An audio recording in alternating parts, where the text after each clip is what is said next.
கர்த்தர் என்னை கைவிடாமலும் என்னை விட்டு விலகாமலும் இருக்க நான் என்ன செய்ய வேண்டும்? உபாகமம் 31:6.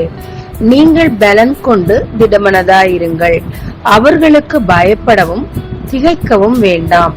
உன் தேவனாகிய கர்த்தர் தாமே உன்னோடே கூட வருகிறார். நம்மை ஜெயிக்க சத்துரு பயன்படுத்தும் மிகப்பெரிய ஆயுதம் என்ன தெரியுமாங்க? நம்ம மனதை தளர செய்யறது. கர்த்தர் நமக்கு எந்த கிரியை செய்ய முடியாம நகர காரணம் என்ன தெரியுமா? இதேதான். இதை செய்து நம்முடைய விசுவாசத்தை சத்ரு அசைக்கும் போது, நாம் அவ்விசுவாசம் கொள்ளும் போது தேவனால் கூட கிரியை செய்ய முடியாதுங்க. சவுல் ராஜா அவ்வளவு பெரிய படையவருக்கு, ஏன் அவரால் ஒரு கோலியாத்தை ஜெயிக்க முடியாதா? முடியல.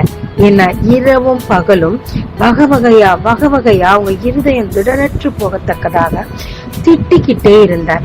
அவனுடைய வார்த்தைகளை அவர்கள் நம்பினார்களே தவிர தன்னோடு இருக்கும் கர்த்தரை அவர்கள் நம்ப முடியவில்லை. சூழ்நிலை அப்படி இருந்தது. ஆகையினால் அவனை எதிர்கொள்ள அவர்களால் முடியவில்லை. ஆனால் தாவீதோ தன்னிடம் இருந்த கர்த்தரை விசுவாசித்து இந்த கோலியாத்தையும் அவன் வார்த்தைகளையும் அற்பமாய் எண்ணினான். எனவே ஜெயித்தான். அதே போல்தான் அன்னாள் திடன்று போக பெண்ணினாள் இரவும் பகலும் அவளை திட்டிக் கொண்டே பேசிக்கொண்டே மனம் அடிவாக்கியது காரணமாயிருந்தது.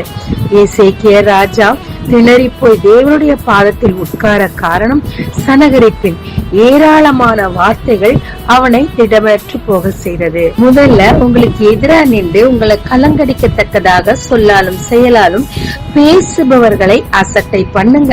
அவங்களுக்கு மதிப்பு கொடுத்தீங்கன்னா அவங்க பெலன் திடன் எல்லாவற்றையும் இழந்து பயமும் திகைப்பும் கலக்கமும் வரும். உங்களுக்கு நேரா நின்று பேசுறவங்க முன்னாடி கலங்காதீங்க.